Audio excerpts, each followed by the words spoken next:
The next presentation will focus on sustainable outdoor lighting. And the presenter will be Dr. Sibylle Schroer, who is affiliated with the Leibniz Institute of Freshwater Ecology and Inland Fisheries. So I really looking forward to hear your presentation. Yeah, thank you so much for the invitation. And I think I can share my screen, right? Yes, I'm from the Leibniz Institute for Freshwater Ecology and Inland Fisheries in Berlin. And since 10 years, our working group at eco-hydrology and light pollution is working on the matters of artificial light at night on biodiversity. So I'm from the dark side of light. And I have to say there are some things of light which are different when you see the whole thing. Where there's light, there's also shade. So I have to say to the talk that which previously heard from Mrs. Erdmenger, that a lighted environment can help to feel safe, but an overlit place creates shade and is the opposite of security and safety. So why light down, not up? This is our Earth about 100 years ago. If there was an international space station already, we would have had a picture like this at the side of the Earth that was faced away from the sun. Today, this image has changed in a tremendous way. And maybe this change is the biggest physical change on Earth.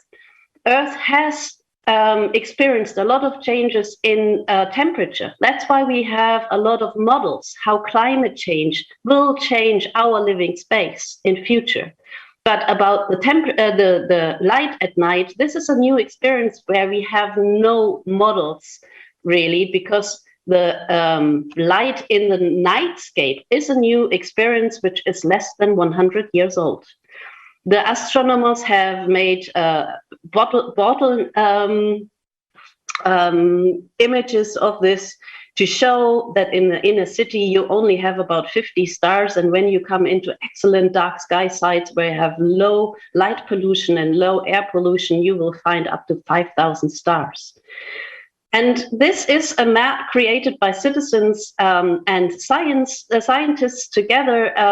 A lot of citizen scientists have collected data to show how the light situation in Europe and all over the world have changed. And here you see the image of Europe, and only the blue and green parts in this image are areas where you still can perceive the Milky Way and where you have relatively natural conditions. But why does this matter if the night sky gets brighter?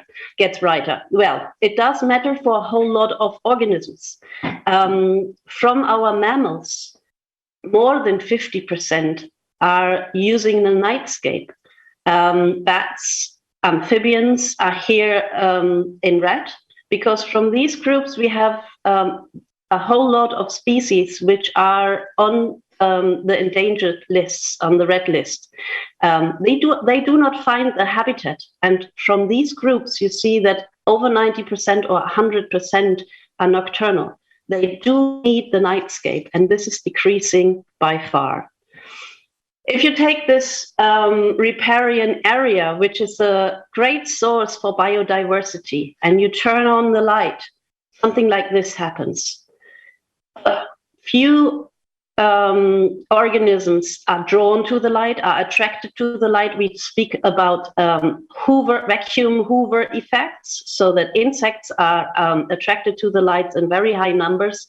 Smaller organisms like fishes cannot use the light space because they have to fear predators that can hunt better, so they will stay in their niches. So the whole ecosystem is torn apart. The vertical migration of zooplankton in freshwater systems, for example, can be suppressed by only sky glow. So the reflection of the light that we need from in our cities, or that we produce from our cities, can suppress far away freshwater systems and the migration of zooplankton, which is important to consume the algae. If this is not consumed, we will have lower quality of fresh water. The horizontal migration by birds can be also impacted by the artificial light. Here we see the migrational routes of birds. The white ones are the small, shorter ones, which are pretty far already, and the gray ones are the ones where birds go over continents. And we see that these migrational routes tend to go over light polluted areas. And if you see an area like this in Italy, then you see that this will impact our ecosystems, the movement of the organisms and the habitat that is important for the biodiversity, which is important for our quality in life, how we know it. Everybody will have heard about the decline in insects, that about 75% to 80% were measured in different areas in this world. And here I just want to show one example of one street lamp an average. These are no fixed numbers, because these numbers can greatly vary between millions of insects on one lamp and almost no insects. So this is just an average of one street lamp catching insects, drawing them out of their ecological function, which are important. So when you take this times 9 million only for Germany, for lighting points that disturb insects, you see that there's a quite high number disturbing important ecological functions. This is okay when we have an insect that will reproduce all over again and in a very fast way, which normally insects can do. But when we disturb their habitat with agriculture, with land use, then they do not have the capability of reproducing this fast. And we really hoover them out of their ecological functions, which are indeed important to us. The nighttime effect on insects has also an impact on the daytime pollinators, because when these moths at nighttime do not reach the plants that they pollinate and help reproducing, then bees will have a lack of food, and they also cannot pollinate the same way. The winners are the scavengers.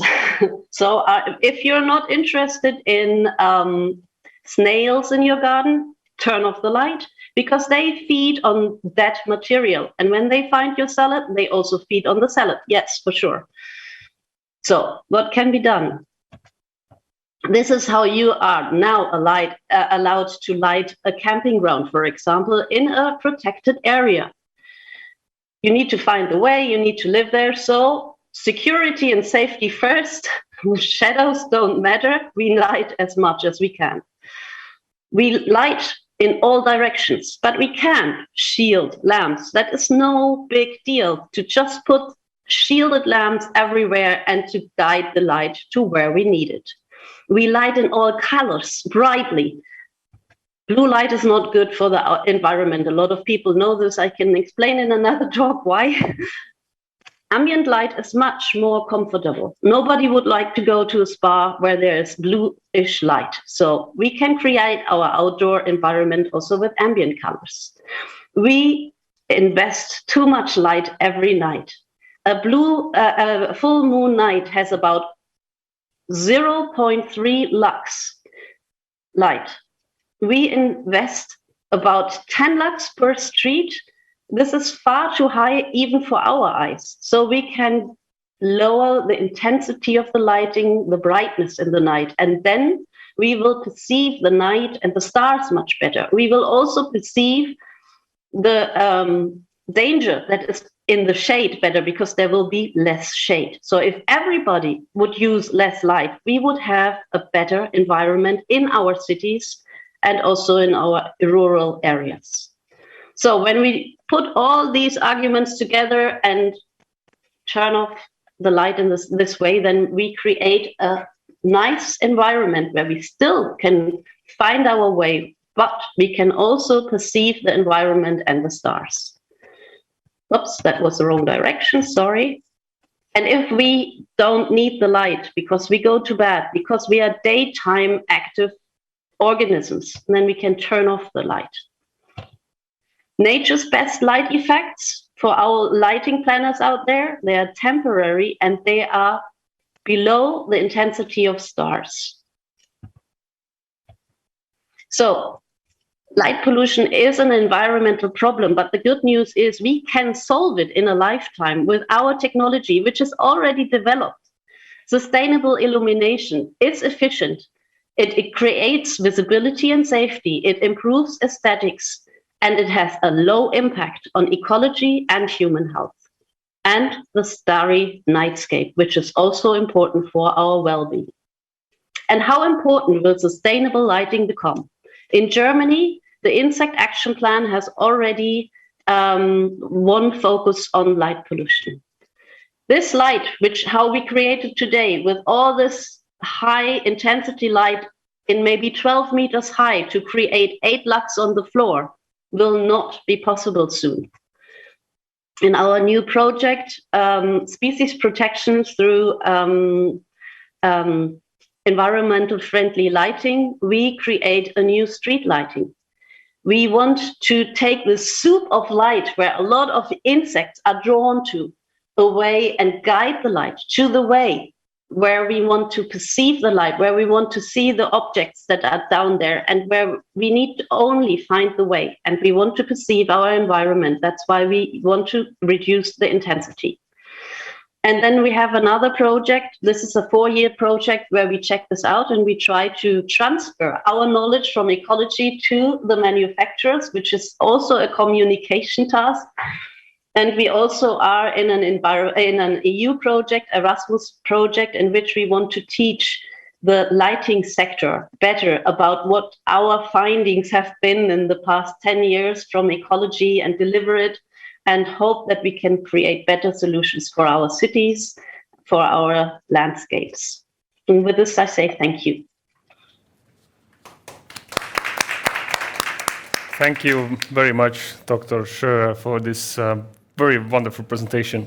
And I would especially like to thank you about the advice regarding slugs in your garden, because this is a very, very prominent problem at the area where I live. So I will start going around the neighborhood and telling everyone to turn down the lights. And this is how you can avoid it. Yes, also thank you, Sibylle, from my side. That was really wonderful, and I think it also showed upcoming discussions very well.